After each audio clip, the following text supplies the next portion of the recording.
I'd like to welcome you to this Kittitas County League of Women Voters event. My name is Charlie Sorensen, and I am the current president of this league. For those new to the league events, for over 100 years we have been a proudly nonpartisan organization dedicated to engaging and educating voters.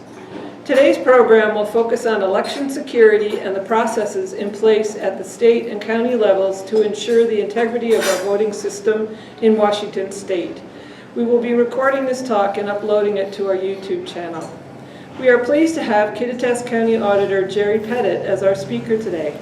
Mr. Pettit has served as County Auditor since 2005 and has seen many changes in Washington state election and voting processes.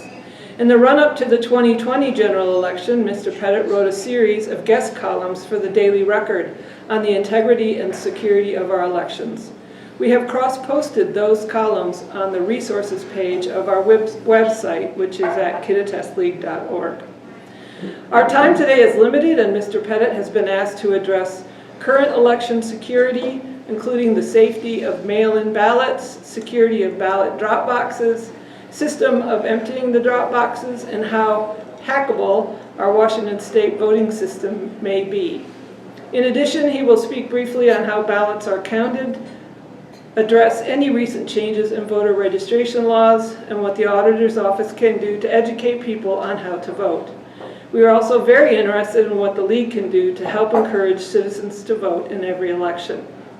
If you have election security questions, please hold them until after the program has ended, when Mr. Pettit has agreed to answer individual questions for a short time. Because we are acutely aware that Mr. Pettit is in campaign mode for the office he currently occupies, neither he nor we will address any questions that are related to that campaign at this event. Please confine your questions to election security. Thank you. Now join me in welcoming Mr. Jerry Pettit. Thank you, everyone. That's a lot. So I'm going to try to address some of the major issues that we have, and thank you so much for the opportunity and the continued partnership that the League has with the County Auditor's Office. It's been so important to us because it helps all of our voters in so many ways. Election security. There's several things here that we work with. EI-ISAC, that's the Elections Infrastructure Information Sharing and Analysis Center. MS-ISAC, the Multi-State Information Sharing and Analysis Center. CISA, the Center for Internet Security. The previous two are part of CISA. Homeland Security, we work very closely with them as well as the Secretary of State's office in the state of Washington and nationally. The Security Center at the Secretary of State's office, they've developed their own division for that security piece for internet security as well as election security. We constantly get information from EI-ISAC, and they have what they call a TPL, or traffic light, or TLPs, our traffic light protocol. Those come to us in red, amber, green, or white, and those are the levels of what we may be able to provide other groups, employees, or the public. The white is the easiest. You go to red, that is extremely critical security issues that we are not allowed to discuss. But these come to us constantly. They come to us periodically as well. Almost every county auditor, as well as the Secretary of State, is a member of each of these three pieces. It's so important to us to have that information as it comes forward. Dropbox issues. So the security issues around drop boxes are getting interesting. I'll talk a little bit about that a little bit later. But we're always having the question, are there security cameras on all of our drop boxes? The answer to that question is no. So which ones have security cameras? I'm not going to tell you that. There's a lot of concern around ballot drop boxes statewide. People talk about stuffing ballot drop boxes. Well, I'd like to know where they get the ballots to do that. As well as things that have been happening in other counties where there have been signs put by the drop boxes, you're being monitored. There are people around the drop boxes that are at times becoming intimidating. We've got some law changes that I'll talk with you in a few moments about that are hopefully going to help that, but we're constantly monitoring the security of those boxes. We have 2 people together, which is required, when we go out to pick up the ballots in those drop boxes. We also have only 1 person lock those ballot drop boxes down at 8 o'clock on election night.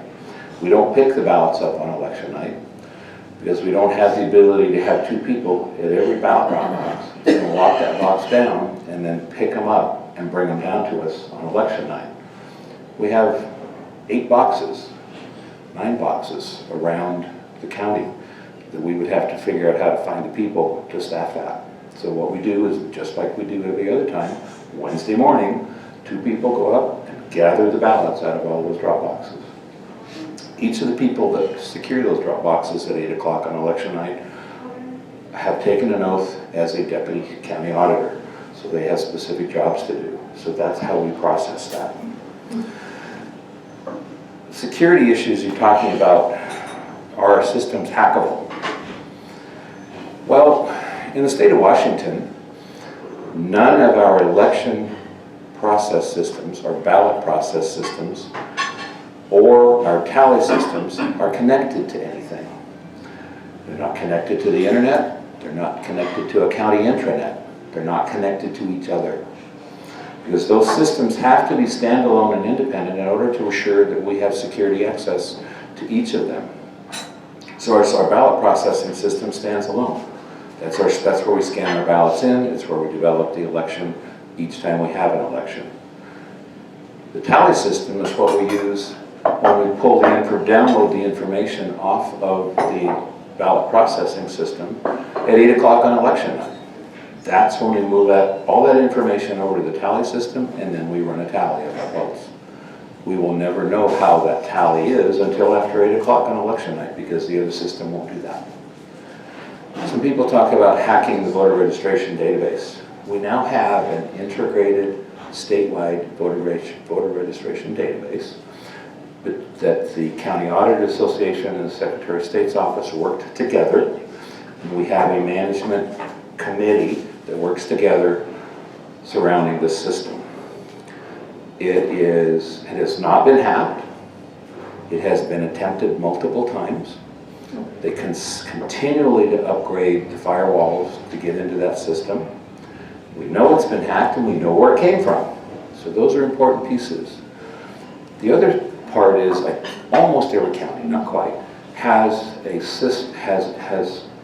something that is connected to our entire county system, our entire county servers. It's called an Albert sensor. What that does is it doesn't prevent things from coming in, but because we have a really good firewall system in our counties, for our county as well, but it lets us know if someone has tried and where it came from. Then we can send that information to CISA, and then they can do the research on it and find out what happened. So when it comes to security pieces, we've really, really ramped up how this works. So we've got constantly changing, but constantly improving ways to make sure we secure our elections, as far as accessibility to the systems or accessibility to what we're trying to accomplish. We always invite people to come observe. Please do. You guys, many of you have come to observe. That's important because that maintains that transparency.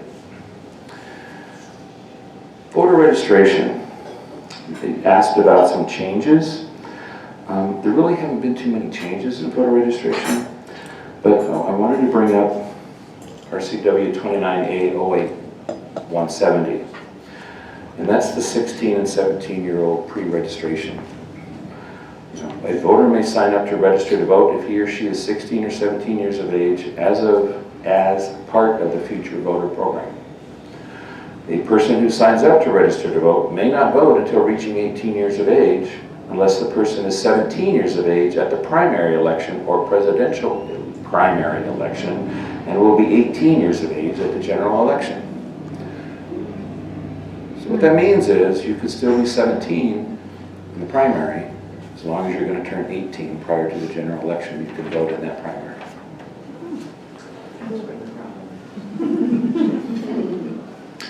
The state wanted us to do this several years ago, but the county auditors pushed back because we needed to have the voter registration database statewide before we could accomplish this. This system allows us to manage these things better than what we could have with multiple different systems throughout the state that counties had prior. This helps us track our voters statewide, no matter where they are when they're registering or changing their address or moving. It's hugely important to be able to do that. Next one is RCW 2908-115. This is the one that changed last year. A person or organization collecting voter registration application forms, sorry, this didn't change last year, but this is something I wanted to remind you of. A person or organization collecting voter registration application forms must transmit the forms to the Secretary of State or a county auditor within 5 business days. You guys are awesome. It is really, you know this, you follow the rules, you're really good at that. We've had a couple organizations in the past that haven't done a really good job, but I asked Jen today in the office, I said, how are we doing? She said, we're doing fantastic with that. So that's what's so important. Because you're going to do a voter registration drive, the newly registered voters want those voter registrations in the county auditor's office just as absolutely as quickly as possible so they can be able to vote, right? That's the state law. Here's part of the fun thing. You asked me to come up with some ideas maybe that the league could help us with addressing challenged ballots. First of all, it's important to promote the ability to complete the process. I come up with a little comment that says, you took time to vote, take time to get the credit. Most people, once the election day has ended, that have a challenged signature, we get the phone calls all the time, well, it's not going to do me any good, so what's the difference? The decision's already made. But it doesn't give you credit for voting in that election. And remember, we can receive those updates, either the signatures if you didn't provide one, or an updated signature to match the signature on the ballot, up until 5 o'clock the day before certification. So this time you have like 3 weeks, because we don't certify till November 29th. It gives you an opportunity to get those letters in. The parties get these lists of mismatched signatures and no signatures, and they start calling.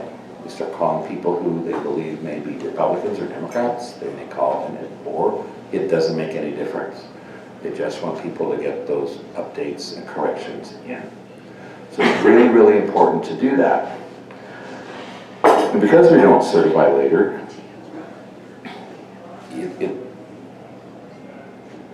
the importance that people take that have debt, it drops off. So there was a question. I got a couple of pieces of information, chess this morning, which were pretty awesome as far as timing. A person that I know really well asked a question of a professor that is working on, that's actually on part of a training session that's happening right now nationwide. He said, what motivates a voter to cure their signature?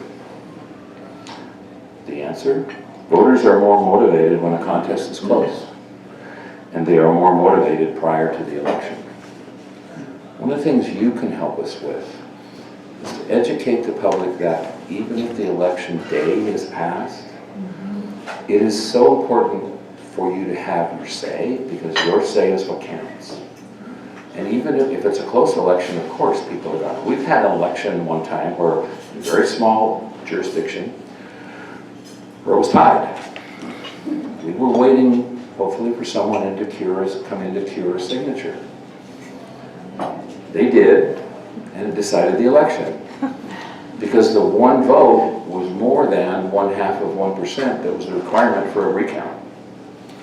It's so important to be able to do that because you never know what the outcome is going to be. Once we start receiving ballots, which we will Friday, those ballots, you're probably going to be getting those ballots. There we go. We're probably going to be getting those ballots in the mail starting tomorrow because the ballots were mailed yesterday.